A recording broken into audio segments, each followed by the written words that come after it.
Bore da, everyone. Welcome back after half term. Hope everybody's well and had a safe half term. I'm going to start this morning by apologising. I'm really sorry, but I'm having some major technical issues and not quite sure what's happening to my camera. So I've had to switch it off because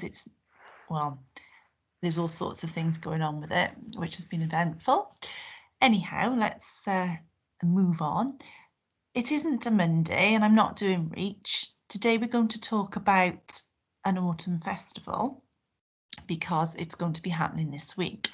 So what I'd like you to do is to have a little think about with your friends in your class now, which autumn festival do you think is happening this week that we might be talking about? If you just pause me for a few minutes and have a talk about that.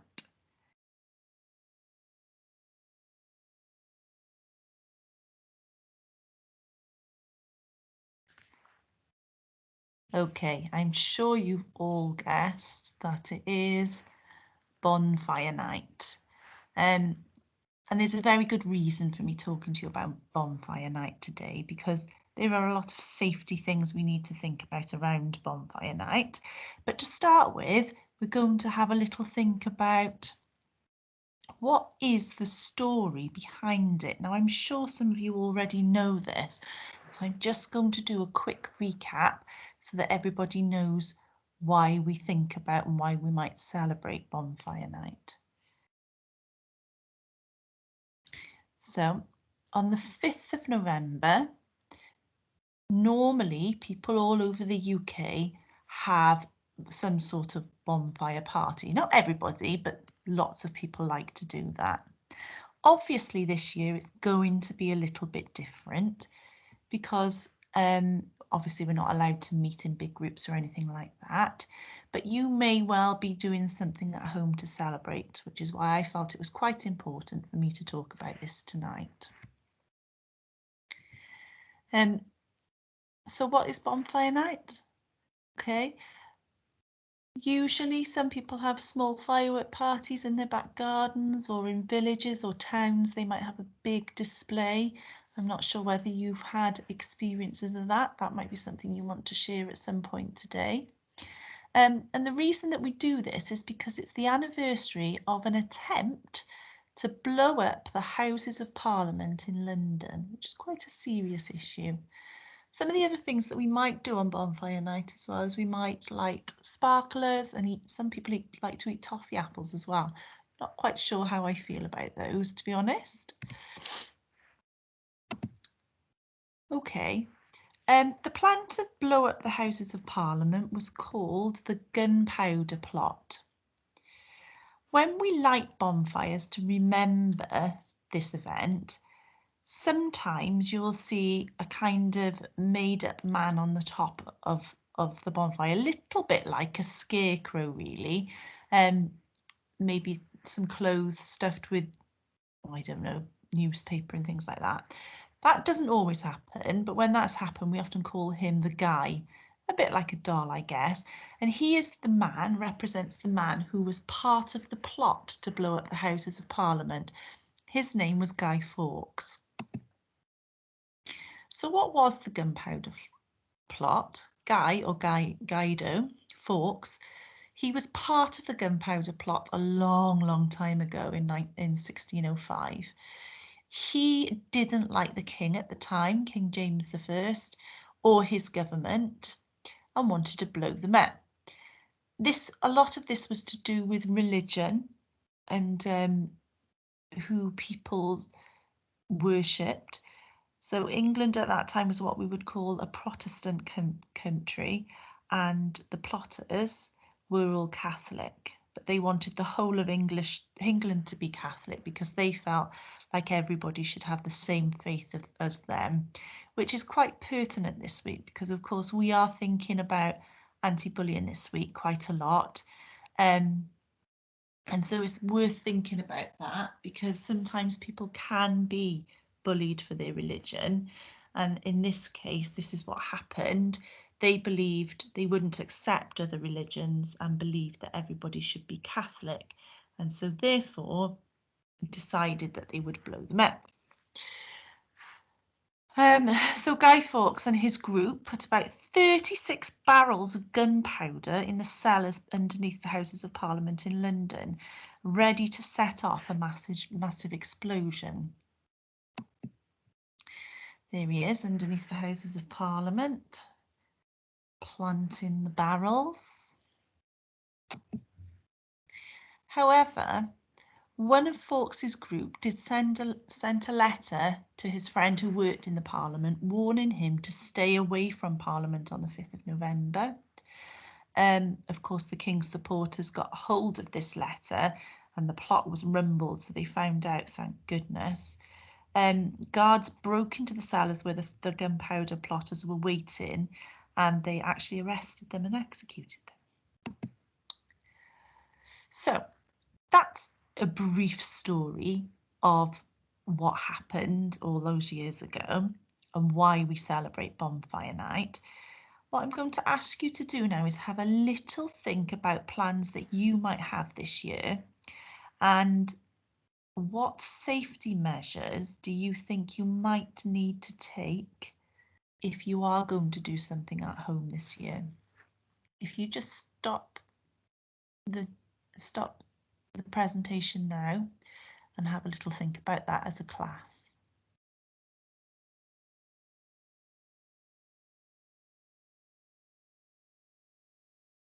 Okay. There is a link here to a news round film clip that talks a little bit about bonfire safety, so you can either stop it now and watch it now or watch it at the end.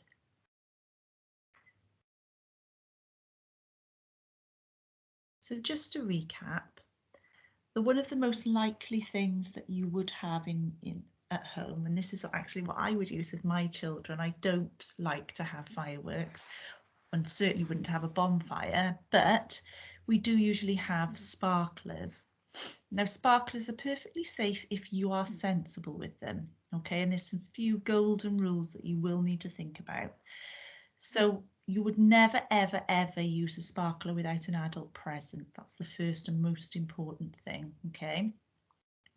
They are quite dangerous if you are not using them with an adult to help.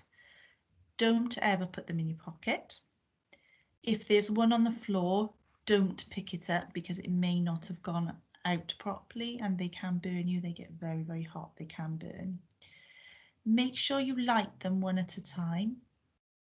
Always wear gloves and hold them right out at arm's length, right away from you.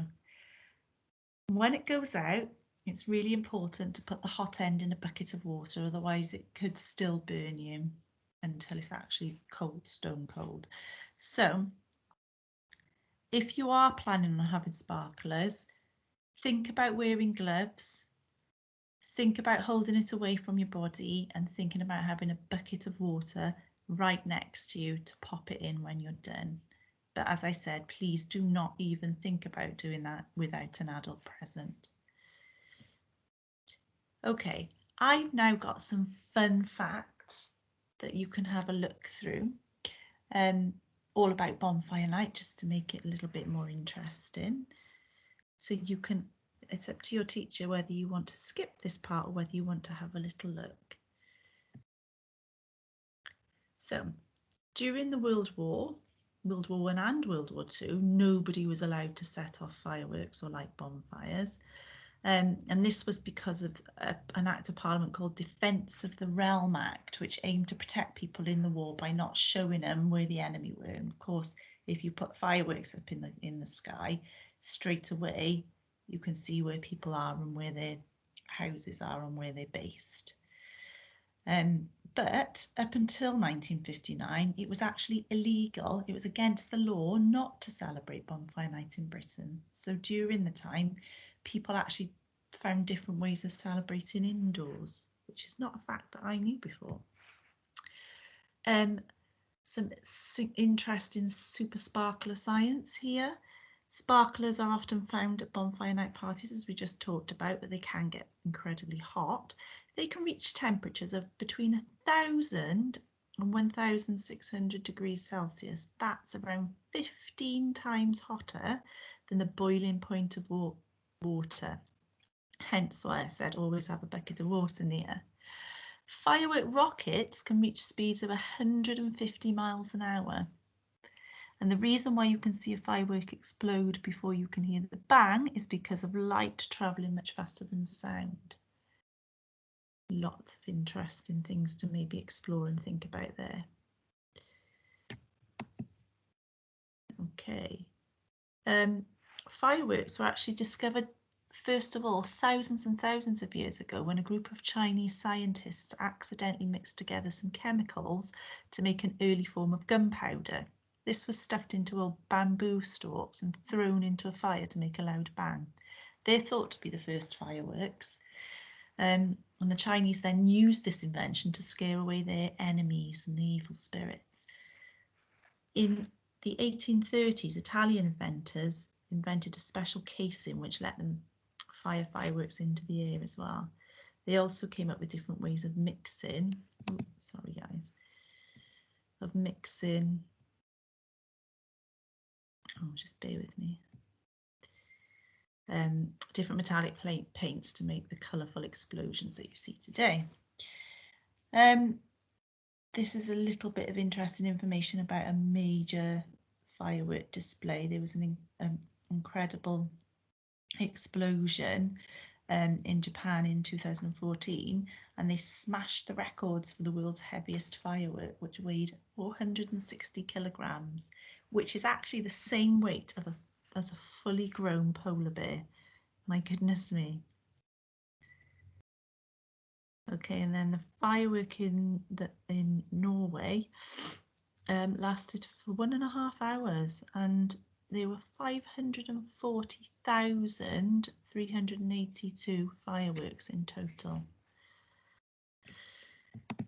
Okay, what I'd like you to do now is just have a few minutes to have a little think about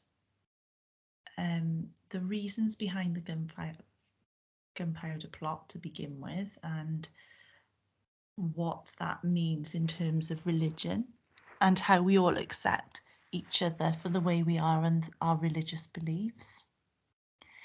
And I also want you to think about the keeping safe aspect of Bonfire Night this week and what you're going to do to be safe if you are being involved in any celebrations.